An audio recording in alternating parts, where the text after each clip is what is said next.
नमस्कार. सोपी रेसिपीमध्ये तुम्हा सर्वांचं खूप खूप मनापासून स्वागत आहे. आज आपण रवा आणि बेसनाचे लाडू कसे करायचे ते बघणार आहेत. तर बघा, आपले लाडू किती खुसखुशीत झाले आहेत. दिसायला तर खूप छान दिसत आहेत आणि अगदी खुसखुशीत सुद्धा झाले आहेत. नेहमीप्रमाणेच यामध्ये आपण अजिबात पाकाचा वापर केलेला नाही, पण पद्धत थोडीशी वेगळी आहे. त्यासाठी व्हिडिओ शेवटपर्यंत नक्की बघा. म्हणजे आज आपण रवा आणि बेसनाचे जे लाडू आहेत ना, अगदी वेगळ्या पद्धतीने बनवलेले आहेत. त्यासाठी व्हिडिओ शेवटपर्यंत नक्की बघा. आणि व्हिडिओ जर आवडला असेल तर माझ्या चॅनलला प्लीज सबस्क्राईब आणि लाईक करा. सोबतच बेल आयकॉनवर क्लिक करा आणि माझ्या रेसिपी तुम्हाला कशा वाटतात मला नक्की कमेंट करून सांगा. चला तर मग वेळ न घालवता रेसिपीला सुरुवात करूया.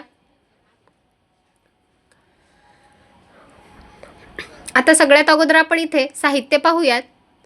साहित्य म्हणजे आपण इथे 1 वाटी बेसन पीठ घेतलं आहे. तर हे घरगुती डाळीचं पीठ नाही, आपण जे हिरा बेसन असतं ना त्याचं पीठ वापरणार आहेत. जर तुमच्याकडे असं हिरा बेसन नसेल तर तुम्ही घरगुती डाळीचं पीठ सुद्धा वापरू शकता. 1 वाटी बेसन पीठ घेतलं आहे. पाव वाटी आपण इथे बारीक रवा घेतला आहे. तर सगळ्यात बारीक रवा घ्यायचा. जर तुमच्याकडे बारीक रवा नसेल तर जाड रवा जो असतो तो थोडासा मिक्सरला फिरवून घ्यायचा. शक्यतो आपल्याला बारीकच रवा वापरायचा आहे. यामुळे लाडू जे आहेत ते अगदी खुसखुशीत आणि दाणेदार तयार होतात. 1 वाटी मी पिठी साखर घेतली आहे. 1 वाटी साखर घेतली होती आणि मिक्सरला एकदम बारीक त्याची पावडर करून घेतली. साखर वाटत असताना त्यामध्ये 2 ते 3 विलायची टाकून घेतली आणि त्याची एकदम बारीक अशी पावडर करून घेतली आहे. आता मी तुम्हाला म्हटलं ना वेगळी पद्धत, तर आज आपण जे तूप कढवल्याच्या नंतर खाली लोणी असतं ना त्यापासून हे लाडू वळून तयार करणार आहेत. तर साधारण माझ्याकडे 1 वाटी भरून हे लोणी होतं. यामध्येच आज आपण लाडू वळणार आहेत. तुम्ही सुद्धा तूप कढवल्याच्या नंतर असं जर लोणी असेल टाकून न देता अशा प्रकारचे लाडू नक्की करून बघा. अतिशय मस्त असे लाडू वळून तयार होतात.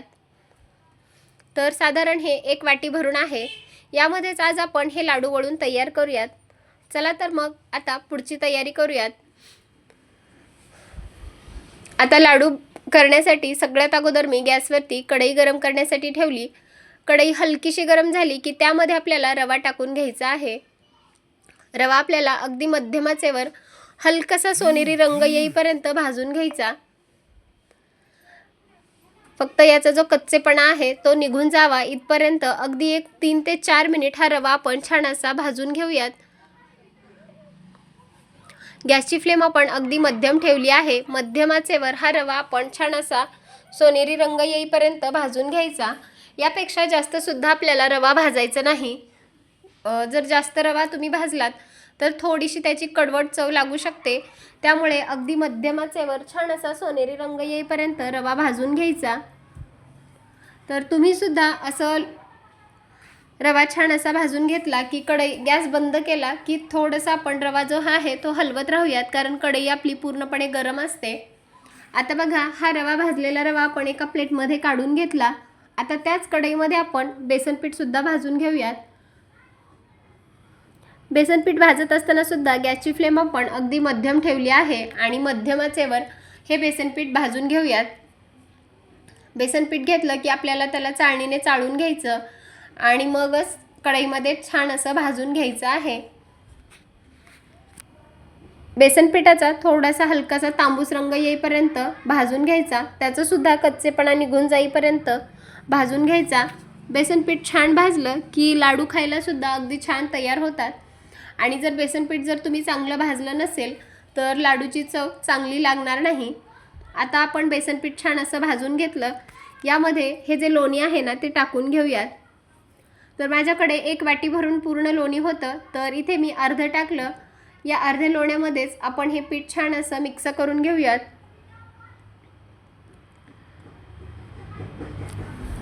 आता बघा, आपण परत अजून यामध्ये जे उरलेलं लोणी आहे ना ते टाकून घेऊयात आणि पूर्णपणे यामध्येच हे बेसन पीठ छान असं मिक्स करून घेऊयात. तूप कढवल्याच्या नंतर जे खाली लोणी राहतं तर ते फेकून न देता तुम्ही अशा प्रकारे त्याचा उपयोग करू शकता. लाडू बांधू शकता किंवा त्याच्या वड्या सुद्धा होतात. भरपूर साऱ्या वेगवेगळ्या त्याच्या रेसिपी होतात. तर बघा आता छान असं हे पीठ जे आहे ना ते या लोण्यामध्ये आपण मिक्स करून घेऊयात। इथे तुम्ही बघू शकता या लोणीमध्ये आपण रवा आणि बेसन छान असं मिक्स करून घेतलं।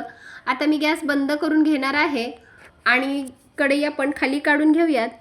आता ज्या प्लेटमध्ये आपण रवा काढून घेतला त्याच प्लेटमध्ये हे सुद्धा मिश्रण आपण टाकून घेऊयात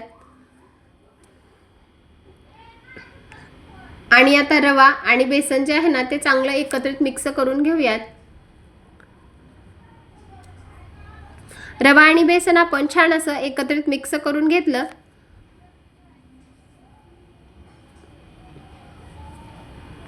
आता यामध्ये आपल्याला लगेच साखर मिसळायची नाही, तर हे जे मिश्रण आहे ना ते आपण थोडंसं मिक्सरला फिरवून घेणार आहेत, कारण यामध्ये लोणीचे जे थोडे मोठेसे कण आहेत ना ते पूर्णपणे बारीक व्हावे यासाठी आपण मिक्सरला फिरवून घेणार आहेत। मिक्सरच्या भांड्यामध्ये मी सुरुवातीला साखर वाटून घेतली होती, तर त्याच भांड्यामध्ये हे जे रवा आणि बेसन पिठाचं मिश्रण आहे ना ते टाकून घेऊयात। जेवढं बसेल तेवढं टाकून घ्यायचं आणि चांगलं एकदम बारीक असं वाटून घ्यायचं आहे। तर इथे बघू शकता तुम्ही आपण रवा आणि बेसन छान असं वाटून घेतलं। अगदी बारीक असं याचं मिश्रण तयार आहे, कारण मध्ये जे लोण्याचे छोटे छोटे खडे असतात किंवा कण असतात ते बारीक होतात आणि त्यामुळे छान असं त्याला रंग सुद्धा येतो। तर वाटून घेतलं। आता हे सर्व मिश्रण आपण एका प्लेटमध्ये काढून घेतलं। मिश्रण आपलं हलकंसं कोमट झालेलं आहे, तर यामध्येच आता आपण साखर टाकून घेऊयात। आता साखरेचं जे प्रमाण आहे ना ते तुम्ही तुमच्या आवडीनुसार कमी जास्त करू शकता। जर तुम्हाला जास्त गोड खावंसं वाटत असेल तर 1.5 वाटी साखर टाकू शकता आणि जर तुम्ही गोड कमी खात असाल तर इथे छोट्या 1 वाटीचं प्रमाण हे पुरेसं आहे, किंवा याऐवजी तुम्ही इथे किसलेला गूळ सुद्धा वापरू शकता, शिवाय आवड तुमची। आता बघा साखर टाकली की हे आपण छान असं मिक्स करून घेऊयात। तर लक्षात असू द्या, कधीही बेसनाचे लाडू करत असाल तर मिश्रण जे आहे ना ते थोडंसं कोमट झालं की मग नंतरच त्यामध्ये आपल्याला साखर मिसळायची आहे। तर मिश्रण आपलं थोडंसं कोमट झालं की त्यामध्ये आपण पिठी साखर मिसळून घेतली। आता बघा साखर जी आहे ना ती पूर्णपणे छान अशी आपण एकत्रित मिक्स करून घेतली आहे आणि हवं तर तुम्ही थोडंसं मिश्रण खाऊन सुद्धा बघू शकता, म्हणजे मिश्रण गोड झाले की नाही ते सुद्धा समजतं। आता याचे आपण अगदी छोटे छोटे लाडू वळून तयार करूयात। व्हिडिओत दाखवल्याप्रमाणे आपल्याला अगदी छोटे छोटे लाडू वळून तयार करायचे आहेत। जर तुमच्याकडे साचा असेल तर तुम्ही साच्याच्या मदतीने सुद्धा असे लाडू वळून तयार करू शकता, किंवा हातावरती सुद्धा असे लाडू वळून तयार करू शकता। इथे बघा आपण हातावरती अगदी गोल आणि गरगरीत लाडू वळून तयार केलेला आहे। आता यावर डेकोरेशनसाठी तुम्ही काजू बदामाचे काप किंवा तुम्हाला हवं ते तुम्ही यावर लावू शकता, किंवा नुसते असे सुद्धा खायला खूप छान लागतात। इथे बघा एवढ्या मिश्रणामध्ये साधारण आपले एक 10 ते 15 लाडू वळून तयार झालेले आहेत। अगदी साध्या सोप्या पद्धतीने हे लाडू आपण वळून तयार केले आहेत। यामध्ये आपण साखरेचा पाक केला नाही किंवा कोणत्याही प्रकारचं जास्त या लाडूमध्ये झंझट नाही। अगदी 10 ते 15 मिनिटांमध्ये रवा आणि बेसनाचे लाडू वळून तयार झाले आहेत। चवीला अप्रतिम झालेले आहेत। तर तुम्ही सुद्धा एक वेळेस असे हे लाडू नक्की करून बघा। रेसिपी कशी वाटली मला नक्की कमेंट करून सांगा, आणि व्हिडिओ जर आवडला असेल तर जास्तीत जास्त लोकांपर्यंत शेअर करा। आणि पुन्हा एकदा सर्वांना एक निवेदन आहे, जर तुम्हाला माझ्या खरंच रेसिपी आवडत असतील तर माझ्या चॅनलला प्लीज सबस्क्राईब आणि लाईक करा। चला तर मग पुन्हा भेटूयात अशाच एका खमंग रेसिपीसोबत। तोपर्यंत धन्यवाद।